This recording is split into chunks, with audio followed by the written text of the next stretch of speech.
अखंडमंडलाकारं व्याप्तं येन चराचरं तत्पदं दर्शितं येन तस्मै श्रीगुरुवे नमः। अज्ञानान्दस्य लोकस्य ज्ञानाञ्जनशलाकया चक्षुरुन्मीलितं येन तस्मै श्रीगुरुवे नमः। श्री सद्गुरु के चरणों में साष्टांग दंडवत करते हुए अपने सभी आत्मरूप और अभिन्न स्वरूप मित्रों का हार्दिक स्वागत समादर है। अध्यात्म विश्व विज्ञान यूट्यूब चैनल पर हम श्री मायानंद जी चैतन्य, उनके साहित्य, उनके विचार और उनका सर्वांग योग सिद्धांत, इसके विषय में चर्चा करते हैं। श्रीमद् भगवत गीता और अन्य संप्रदाय, अन्य पंथ, अन्य विचारधाराएं, दर्शन शास्त्र, संतवाणी आदि का भी विचार अध्यात्म विश्व विज्ञान और अध्यात्म विज्ञान मराठी, इन दोनों चैनल्स पर हम करते हैं। और आपका प्रतिसाद और आपका उत्साह हमारा और उत्साहवर्धन करते हैं और हमें अधिक से अधिक सत्साहित्य प्रसारित करने की प्रेरणा देते रहते हैं। इसीलिए आप सभी गुरुजनों का, आचार्यजनों का और मित्रों का पुनश्च हार्दिक धन्यवाद और स्वागत है। मित्रों, प्रस्तुत अंक में बुद्ध सूक्त में दिव्य दृष्टि के विषय में श्री मायानंद जी चैतन्य, इनके साथ संवाद के स्वरूप, संवाद के समय जो सूक्तियाँ निकल कर आई, जो संग्रहित हैं, उसका विचार करें कि श्री मायानंद जी चैतन्य दिव्य दृष्टि के विषय में अधिक विस्तार से क्या कहते हैं। वो कहते हैं कि पांचों ज्ञानेंद्रियों के जो चक्षु यानी देखने और ज्ञान प्राप्त करने के स्थान, उनका दिव्यत्व यानी अनेकों में एकत्व सिद्ध करना, इसी का नाम दिव्य चक्षु है। इससे परमात्मा दिखता है, परंतु पातंजलादि योग में एक एक चक्षु का अंग विद्यमान है, अतः उससे परमात्मा दिखना संभाव्य नहीं है। इसको उदाहरण में देखें तो ये नाक इस शरीर का एक अंग है, लेकिन इस नाक से इस संपूर्ण शरीर को नहीं जाना जा सकता। क्यों? क्योंकि ये शरीर अनेक तत्वों का और अनेक साधनों से बना हुआ है। इसीलिए वो कहते हैं कि पातंजलादि योग में एक एक चक्षु का अंग विद्यमान है, अतः उससे परमात्मा दिखना संभाव्य नहीं है। यद्यपि प्रकृति के 5 तत्व के 5 इंद्रिय व 3 गुण, इन अष्टविध अंगों से अष्टविध कल्पनाएं निर्माण की, तथापि अंत में सभी इंद्रियों से एक ही तत्व सिद्ध होकर एक ही अनुभव होता है। यानी अनेक अनेक जो पंच ज्ञानेंद्रियां हैं और जो त्रिगुण हैं, इन सभी के अनुभव अलग अलग रहते हुए भी उनका मिलान एकत्व में हो जाता है और वही अनुभव होता है। जैसे किसी भी वस्तु को देखेंगे तो आंखें रूप बताएगी, कान शब्द सुनाएगा, नाक गंध का अनुभव देगी, जीभ रस का पता करेगी और त्वचा स्पर्श का अनुभव देगी कि ये ठंडा है या गर्म है, गीला है या सूखा है। तो कहने का आशय कि एक ही वस्तु के विषय में सभी इंद्रियां जान रही है और सभी का एकत्व हो जाने से ये अंत में एक का ही अनुभव देती है। सबका पाप पुण्य देखने की यमराज की आज्ञा है, इसलिए दिव्य दृष्टि का उपदेश करने के पहले आप अमुक अमुक समय पर उपदेश को आना, इस तरह हम कहते हैं। और जो आ पाते हैं वो योग्य है, जो नहीं आ पाते वो अयोग्य है। क्यों? क्योंकि वो कहते हैं कि जिनके गाढ़ में पुण्य रहता है वे स्वयमेव चले आते हैं, अर्थात इससे पाप पुण्य की परीक्षा हो जाती है। दिव्य चक्षु का उपदेश पापी को और अतपस्वी को नहीं होता, पुण्यवान लोगों को ही होता है। यह गीता में प्रदर्शित किया हुआ सिद्धांत यहाँ इस तरह सिद्ध होता है। हमारे भी ओर से यही अनुमान है कि जो लोग इंटरनेट के माध्यम से हमारे YouTube चैनल तक आते हैं वही इसके सच्चे योग्यतावान हैं, और योग्यतावान को ही योग्य वस्तु की प्राप्ति होती है, ये इससे भी सिद्ध होता है। फिर दिव्य दृष्टि के श्रवण से विश्वरूप पर विश्वास होता है। दिव्य चक्षु का श्रवण करने से विश्वरूप पर विश्वास होता है। निश्चय से यानी मनन निधिध्यास से वर्ण पर विश्वास होता है। दिव्य चक्षु का श्रवण किए दिव्य दृष्टि का तो विश्वरूप पर विश्वास होता है। निश्चय से यानी उस दिव्य दृष्टि का दिव्य चक्षु का विश्वास कर लिया, निश्चय होने से मनन और निधिध्यास से वर्ण कर्म पर विश्वास होता है, और स्ववर्णारूढ़ होने से गुरुत्व का निश्चय होता है। अपने वर्ण पर आरूढ़ होने से हमारे स्थान का हमें प्राप्ति हो जाती है, और स्ववर्णारूढ़ हुए बिना गुरुत्व का निश्चय नहीं हो सकता। इन्हें सेवा में कार्यरत रहने वाले का ही यानी स्ववर्णारूढ़ होने वाले को ही ये बोध होता है, और वह न निश्चय कर पाता है और न विज्ञान युक्त भाषण कर पाता है। जो इस विद्या को यानी स्ववर्णारूढ़ हुए बिना जो प्राप्त करते हैं उनके लिए कहते हैं, और इसलिए वह दिव्य चक्षु का उपदेशक भी नहीं हो सकता। यानी कहने का आशय यह है कि श्रवण, मनन, निधिध्यासन इनके अनंतर ही उपदेश का कार्य हो सकता है।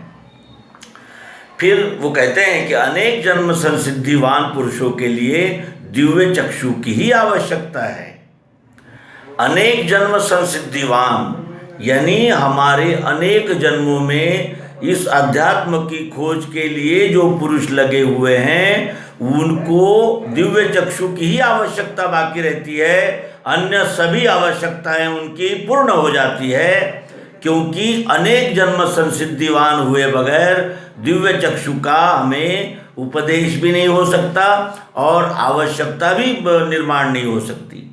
दिव्य चक्षु की सप्रयोग युक्ति चक्षुरुन्मिलितम इतने कम समय में गीता में के रहस्य का दर्शन कराने वाली युक्ति है, जो सर्वांग योग में सद्गुरु भगवान श्री मायानंद जी चैतन्य जी ने दी है। लेकिन शब्द भांडार निर्माण करके बड़े बड़े ग्रंथों की रचना करने से जीव अधिक झमेले में पड़ जाते हैं।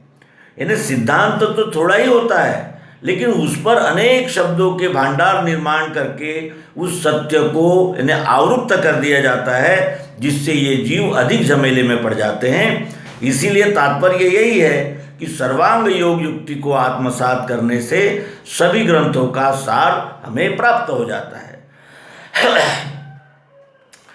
यह दिव्य चक्षु सबको अनन्य भक्ति से या सत्संगति से प्राप्त होते हैं।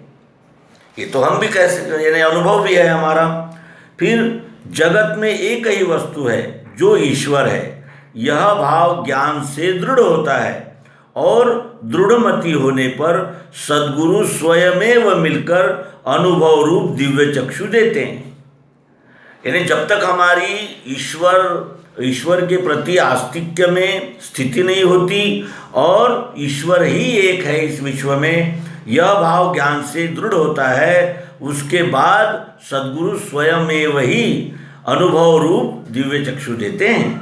अनुभव में वृत्ति स्थिर होते ही कर्म की समाप्ति हो जाती है, क्योंकि अनुभव में स्थिर हुआ फिर उसे ये कर्म निश्चित है, वो कर्म करना चाहिए, ऐसा कुछ भी नहीं रहता, क्योंकि उसकी दृष्टि विश्वरूप परमात्मा के साथ अनन्य भाव को प्राप्त हो चुकी होती है। दिव्य चक्षु का कार्य सब गुणों पर होता है। सतोगुणी, रजोगुणी और तमोगुणी, इन तीनों गुणों को धारण करने वाले व्यक्तियों को दिव्य चक्षु प्राप्त होते हैं। दिव्य चक्षु का कार्य इन तीनों गुणों पर होता है। अपि चेतस्सु दुराचारो क्यों न हो, वह दिव्य चक्षु की प्राप्ति से क्षिप्रम भवति धर्मात्मा हो जाता है। वो कितना ही यानी दुराचारी क्यों न हो, लेकिन अगर दिव्य चक्षु को अपने संपूर्ण एकाग्रता से उसने ग्रहण किया है तो वो क्षिप्रम भवति धर्मात्मा यानी तुरंत धर्मात्मा हो सकता है।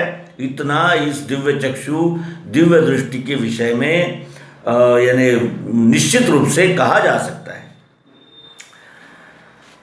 फिर दिव्य चक्षु की विशेषता के विषय में वो कहते हैं कि उसका तात्विक स्वरूप स्वतंत्र अनुभव है।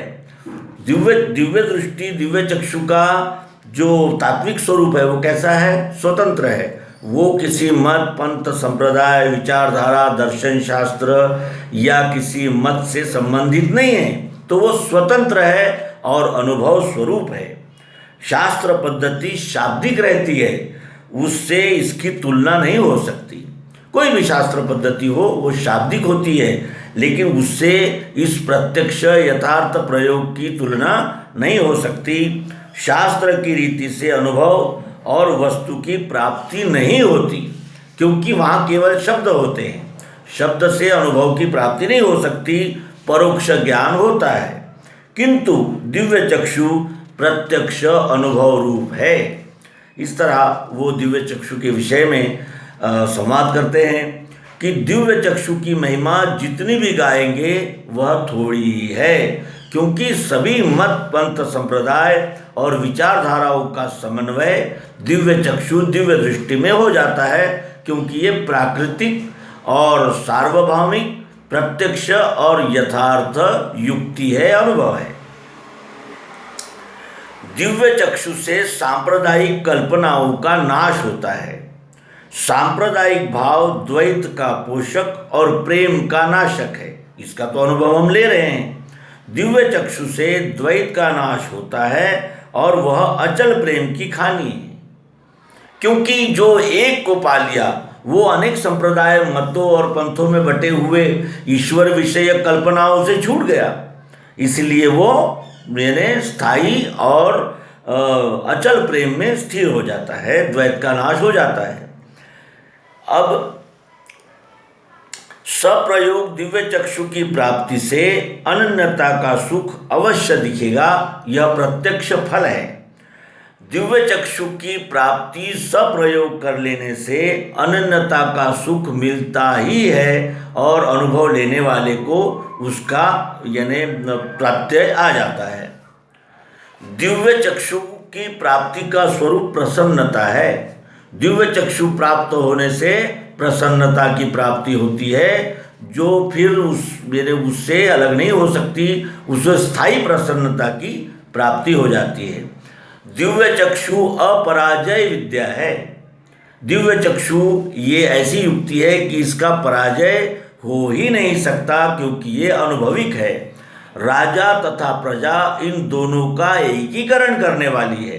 राजा भी स्वस्वरूप को जाने और प्रजा भी स्वस्वरूप को अगर जान ले तो अपने अपने कर्तव्य में और अपने अपने सेवा कार्य में संलग्न हो जाए तो वो दोनों का एकीकरण ही करती है। इसमें किसी का भय नहीं, इस विद्या में किसी का भय नहीं है, क्योंकि ये प्रायोगिक है और प्रत्यक्ष है। माही पार्थ व्यपाश्रित्य, यह श्लोक भी वही सिद्धांत दर्शित करता है। हे पार्थ, मेरे आश्रय से सब कर्म करो, इसका सिद्धांत दर्शित होने वाला ये सरल उपाय है दिव्य चक्षु दिव्य दृष्टि। दिव्य चक्षु का ज्ञान पुरुषोत्तम पद में लिए लीन किए बिना नहीं रह सकता। यदि हमें दिव्य चक्षु का ज्ञान हुआ है तो वो हमें पुरुषोत्तम पद में लीन किए बगैर नहीं रह सकता, क्योंकि जैसे घास के ढेर में अगर हम चिंगारी डाल देंगे तो वो संपूर्ण घास जल जाएगी, एक तिनका भी नहीं बचता। उसी तरह ये दिव्य चक्षु का प्रकाश हमें उस स्थिति में ले जाता है जो पुरुषोत्तम पद है, स्वसंवेद्य और स्ववर्णारूढ़ करने वाला स्वस्वरूप का ज्ञान। दिव्य चक्षु से मानसिक तथा बौद्धिक शक्ति प्राप्त होती है, अन्य साधन इसके सामने व्यर्थ है। दिव्य चक्षु से मानसिक तथा बौद्धिक शक्ति प्राप्त होती है। क्यों? क्योंकि अंतिम साधन और अंतिम सिद्धांत जिसको अनुभव में युक्त प्राप्त हो गया है, अब उसके लिए मानसिक और बौद्धिक शक्ति प्राप्त होना तो अनिवार्य ही है, और अन्य साधन इसके सामने व्यर्थ है। अन्य किसी भी साधन से मनुष्य को मानसिक और बौद्धिक शक्ति पूर्णतया प्राप्त नहीं हो सकती। दिव्य चक्षु से अंतःकरण प्रशांत रहता है। दिव्य चक्षु से अंतःकरण प्रशांत रहता है। अंतःकरण क्या है? मन, बुद्धि, चित्त और अहंकार, ये हमारा अंतःकरण है। और कान, आँख, नाक, त्वचा, जीभ और ये जो प्रत्यक्ष दिख रहे हैं साधन, ये कैसे हैं? तो बाह्यकरण है। तो दिव्य चक्षु से अंतःकरण प्रशांत रहता है, यानी निश्चल, निर्मल और स्थिर रहता है। दिव्य चक्षु से अपना वर्ण पहचाना जाता है। वर्ण के विषय में हम जाति का चश्मा पहन लेने से वर्ण का निर्णय करने निकलते हैं, तो उसमें ऐसा हमें भेदाभेद और अनेक प्रकार की कुत्सित कल्पनाएं हमारे सामने खड़ी हो जाती है। वास्तविक जाति ये मानव निर्मित है, वर्ण ये स्वभाव गुण के द्वारा हमें प्राकृतिक ढंग से प्राप्त हुए रहते हैं। इसीलिए दिव्य चक्षु से अपना वर्ण पहचाना जाता है। एक समय ऐसा हुआ, एक प्रसंग बता रहे हैं कि जिसे अनेक वर्षों से शराब पीने की आदत थी, ऐसे एक शूद्र जाति के पुरुष ने अपनी धर्मपत्नी सहित उपदेश श्रवण किया। उपदेश सुनने के पहले शराब छोड़ने की अनेकों ने कहने पर भी पी, और उसने स्वयं उस व्यसन से मुक्त होने के लिए भरसक कोशिश करने पर भी वह उससे छुटकारा नहीं पा सका। किंतु एक समय के ही उपदेश श्रवण के पश्चात उसका निश्चय हो जाने से उसने शराब छोड़ दी। उसके स्त्री को भी दिव्य चक्षु का प्रकाश हो जाने से वह उसकी एक अनिष्ट सेवक बन गई, और उसने एक आध्यात्मिक ग्रंथ छापने के लिए अपने जेवर तत्काल दान कर दिए। यद्यपि वह शूद्र जाति के थे, तथापि उनमें यदि सत्वगुण की विशेषता न रहती, अर्थात वे वर्ण से ब्राह्मण न रहते, तो उन्हें यह बुद्धि कदापि नहीं होती। दिव्य चक्षु का बोध होने से वर्ण प्रकट होकर उन्हें यह सुबुद्धि प्राप्त हुई थी। दिव्य चक्षु से शीघ्र धर्मात्मा हो जाता है। क्षिप्रम भवति धर्मात्मा, वह इसी तरह होता है।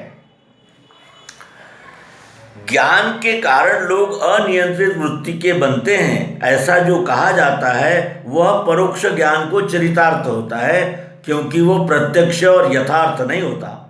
अपरोक्ष ज्ञान को नहीं। अपरोक्ष ज्ञान में लोग अनियंत्रित वृत्ति के हो ही नहीं सकते। और दिव्य चक्षु से ईश्वरी शक्ति पग पग पर अनुभव को प्रत्यक्ष गोचर होती रहती है। इसलिए मनुष्य दुराचारी भी नहीं रह सकता। दुराचार की ओर प्रवृत्ति होते ही ईश्वरी शक्ति प्रत्यक्ष होती हुई वह उससे निवृत्त होगा। अपिचेत्सु दुराचारो, यह प्रत्यक्ष प्रत्यय है। ये दिव्य चक्षु, दिव्य दृष्टि को इन्हें आजमाने का एक आवाहन भी है कि हम पहले दिव्य दृष्टि, दिव्य चक्षु को जानें, मनन करें और अनंतर ये अनुभव लें कि वे दुराचार में प्रवृत्त हो ही नहीं सकेंगे, क्योंकि जिनकी दृष्टि शुद्ध हो गई उनके कर्म शुद्ध होना यह अनिवार्य होता है। दिव्य चक्षु से गीता प्रतिपादित इतना ही नहीं, किंतु जगत में के सभी सैद्धांतिक ग्रंथों का, सब सिद्धांत का एक समय ध्यान हो जाता है। दिव्य चक्षु से गीता सहित सभी धर्म ग्रंथ, सांप्रदायिक ग्रंथों का बोध एक ही समय हो जाता है। इसका अर्थ ये ध्यान में आने लगता है कि ये सब सीढ़ियां हैं जो हमें स्वस्वरूप के अंतिम बोध, अंतिम लक्ष्य में प्रतिष्ठित करने के लिए ये ध्यान में आता है, और सभी मतों का समन्वय हो जाता है।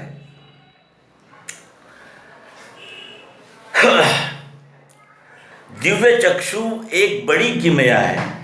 वह प्राप्त होने पर मनुष्य को कर्तव्य कर्म किसी तरह से नहीं रहता, और जिन्हें उसकी अधूरी प्राप्ति होती है, ऐसे अभिमानी स्वतंत्र विचारवान पुरुषों के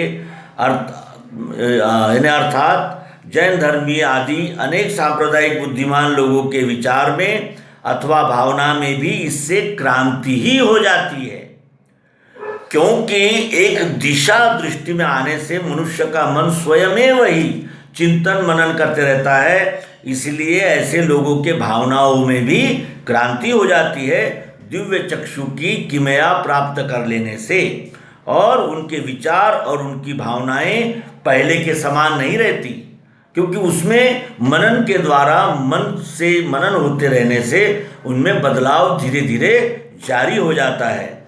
दिव्य चक्षुजन्य विचारों का मिश्रण उनमें गोचर होने लगता है। उनके विचारों में दिव्य चक्षुजन्य विचारों का मिश्रण होने लगता है, और ऐसे पुरुषों को पूर्ण बोध न हो पाया तो उनके विचार पूर्ण शुद्ध रहना संभव नहीं है। यानी वो पुरानी रीति परिपाटी को तो यानी छोड़ना भी नहीं चाहेंगे, तो भी दिव्य चक्षु का प्रकाश उनमें थोड़ा ना थोड़ा आ ही जाएगा। तो दिव्य चक्षु को एक अनार के फल की उपमा देकर उन्होंने एक सिद्धांत बताया है। वो कहते हैं कि दिव्य चक्षु अनार का उत्तम परिपक्व फल है, किंतु उसे खाते समय एक एक दाना ही पेट में जाता है। अनार में जो अनार का जो स्वरूप है वो दाने दाने में बटा हुआ है, इसलिए वो जब भी हम ग्रहण करेंगे वो एक एक दाना ही पेट में जाता है, और अंत में सब फल पेट में जाकर मनुष्य विज्ञान रूप बनता है।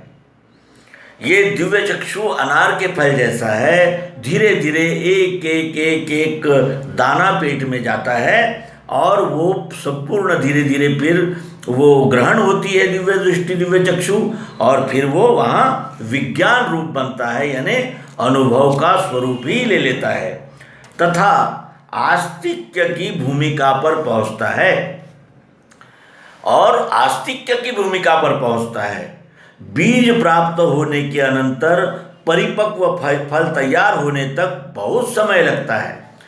बीज को हम जब जमीन में डाल देते हैं, उसके बाद परिपक्व फल होने तक के बहुत समय जाता है, और जाना आवश्यक भी होता है, क्योंकि बीज डालते ही तो फल नहीं हो जाएंगे। यह नियम दिव्य चक्षु को भी चरितार्थ होता है। इसका अर्थ यह है कि धीरज के साथ दिव्य चक्षु का मनन चिंतन हमें करते रहना चाहिए। धीरे धीरे वो दिव्य चक्षु दिव्य दृष्टि हम में स्थिर हो जाती है, हमारे अंतःकरण में बैठ जाती है। मनन चिंतन और निधिध्यासन के द्वारा फिर उसका परिणाम, उसका आनंद, उसकी प्रसन्नता हमें प्राप्त होने लगती है। नारायण, श्री कृष्ण जी आदि दिव्य विभूतियों के समान दिव्य चक्षुवान व्यवहार और परमार्थ इन दो प्रकार की कल्पनाओं का साक्षी बन जाता है। यानी दिव्य चक्षुवान व्यक्ति व्यवहार और परमार्थ इन दोनों को देखने का यानी साक्षी हो जाता है। यानी वो तटस्थ हो जाने से उससे व्यवहार और परमार्थ इन दोनों का मेल करने की यानी प्रवृत्ति होती है, उन्हें उसे समझ आती है। बिना दिव्य चक्षु के व्यवहार और परमार्थ में मनुष्य द्रवी पाशरत्वक रहता है। यानी जिस तरह वो चम्मच उस सब्जी में ही पड़ा रहता है, उस साग में ही पड़ा रहता है, लेकिन उस साग का आनंद वो चम्मच नहीं ले पाता, क्योंकि वो यानी अलग प्रवृत्ति का है, उसका स्वभाव अलग है। उसी तरह नर का नारायण नहीं हो सकता। दिव्य चक्षु के बगैर मानव नर का नारायण नहीं हो सकता, क्योंकि ये सार्वभौमिक और प्राकृतिक सिद्धांत है। उसके बाद दिव्य चक्षुवान पुरुष के लक्षण गुणानुसार और गुणातीतावस्था के होते हैं, उसी को दिव्य चक्षुवान जानना। दिव्य चक्षुवान पुरुष को कर्म का बंधन नहीं होता, वह सर्वथा वर्तमानोपि न सह भूयो भी जायते होता है, परंतु उसमें स्वकर्म का कर्तव्य कर्म रहता ही है। यानी दिव्य चक्षुवान के पुरुष जिस प्रकार का उसका स्वभाव गुण होगा उस तरह का होता है। और कुछ जो गुणातीत हो गए हैं उनका गुणातीत के भाव से व्यवहार होते रहता है, लेकिन स्वकर्म का कर्तव्य कर्म रहता ही है, क्योंकि वो अब अनन्य भाव को प्राप्त कर लिया है उसने। दिव्य चक्षुवान पुरुष विश्व कल्याणकारी व अचल प्रेमी होता है। दिव्य चक्षुवान पुरुष विश्व कल्याणकारी व अचल प्रेमी होता है। दिव्य चक्षु प्राप्त पुरुष का यह बाह्य लक्षण है। किसी को दिव्य चक्षु प्राप्त हुए हैं, इसका बाह्य लक्षण है कि वो विश्व कल्याणकारी और अचल प्रेमी होता है। दिव्य चक्षुवान पुरुष की सप्त भूमिका होती है, परंतु वह सबों से पृथक रहता है। सप्त भूमिका है कौन सी? ऋषि, मुनि, देवर्षि, महर्षि, ब्रह्मर्षि, विभूति और संत, ये 7 भूमिकाएं हैं। तो ये 7 भूमिकाएं उसे प्राप्त हो जाती है धीरे धीरे, लेकिन वह सबों का साक्षी रहता है, क्योंकि वो यानी जिसे कहा जाएगा कि सभी प्रकार के यानी मतो प्रवाहों का साक्षी बन जाता है। यो न दृश्यति न द्वेष्टि, यह श्लोक दिव्य चक्षुवान पुरुषों के लिए ही है, जो किसी का द्वेष नहीं करता और जो किसी की आकांक्षा नहीं करता, जिसको सुख नहीं होता, जिसको दुख नहीं होता, जो हर्षित नहीं होता और शोकग्रस्त नहीं होता। ऐसी समत्व बुद्धि दिव्य चक्षुवान पुरुषों के लिए ही है। दिव्य चक्षुवान पुरुषों को ही ये प्राप्त होती है। दिव्य चक्षु प्राप्त हो जाने के कारण अंते मति सागति, यह सिद्धांतानुसार चारों आश्रमों में से किसी भी आश्रम में रहते हुए मृत्यु आवे तो दिव्य चक्षुवान का विदेहावस्था में जन्म होकर वह जीवन मुक्तावस्था को प्राप्त होता है। दिव्य चक्षु प्राप्त हो जाने के कारण अंते मति सागति, अंतिम समय में जैसी हमारी मति होगी वैसी हमारी हमें गति मिलेगी। इस सिद्धांत के अनुसार चारों आश्रमों में से यानी गृहस्थाश्रम, ब्रह्मचर्याश्रम आदि, ये 4 प्रकार के जो आश्रम हैं, उनके किसी भी आश्रम में का क्यों न रहे वो, उसमें अगर उससे मृत्यु आती है तो दिव्य चक्षुवान का विदेहावस्था में जन्म होता है। यानी मैं केवल देह ही नहीं हूँ, मैं देह सहित संपूर्ण हूँ। ये विदेहावस्था में जन्म होकर वह जीवन मुक्तावस्था, यानी अब उसकी सभी वासनाएं क्षीण हो जाने से वो जीवन मुक्तावस्था को प्राप्त होता है। ऐसा ये दिव्य चक्षु, दिव्य दृष्टि का लाभ यहाँ बताते हैं। किसी प्रकार का विषय हो, उस विषय का रहस्य एक देशीय कदापि नहीं हो सकता। कोई भी विषय हो, उसकी दिशा केवल एक दिशा नहीं हो सकता, उसका समावेश अनंत में ही होता है, क्योंकि अनंत में ही सबका समावेश होता है।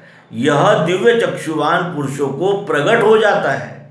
दिव्य चक्षुवान पुरुषों को सभी विषयों के मर्म तक जाने का उसे योग्यता प्राप्त हो जाती है। दिव्य चक्षुवान पुरुषों को आज जो कार्य करना है वह कीर्ति की लालसा में पड़ जाने से बाधक होता है। दिव्य चक्षुवान पुरुषों को जो आज कार्य करना है, अगर वो कीर्ति की लालसा में पड़ गया तो वह बाधक हो जाता है। यानी कीर्ति की लालसा दिव्य चक्षुवान पुरुषों को रोक देती है, बंधनकारक होती है।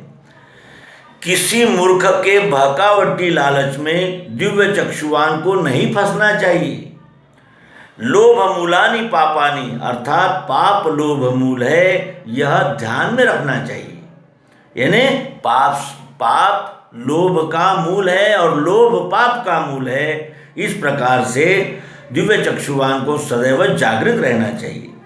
दिव्य चक्षुवान पुरुषों ने कोई वंदन करे अथवा निंदा करे, इस स्थिति से कार्य करना योग्य है। दिव्य चक्षुवान पुरुषों ने कोई वंदन करे अथवा निंदा करे, इस स्थिति से कार्य करना योग्य है। तो इस तरह हम बुद्ध सूक्त में दिव्य दृष्टि, दिव्य चक्षु के विषय में जानकारी आप तक पहुंचा रहे हैं। आशा है आपको यानी आनंद मिल रहा होगा, आपको यानी प्रेरणा मिल रही होगी। और इसी अपेक्षा के साथ इस अंक का समापन करेंगे। हम ये संवाद जारी रखेंगे और विविध विषयों पर श्री मायानंद जी चैतन्य ने किया हुआ मार्गदर्शन जो बुद्ध सूक्त नामक ग्रंथ से हमें प्राप्त हो रहा है उसे हम प्राप्त करेंगे और उसके प्रकाश में दिव्य चक्षु दिव्य दृष्टि का अभ्यास जारी रखेंगे। इन्हीं शुभकामनाओं के साथ अपनी वाणी को विराम देते हैं। नर्मदे हर सद्गुरु भगवान की जय, विश्वरूप परमात्मा की जय।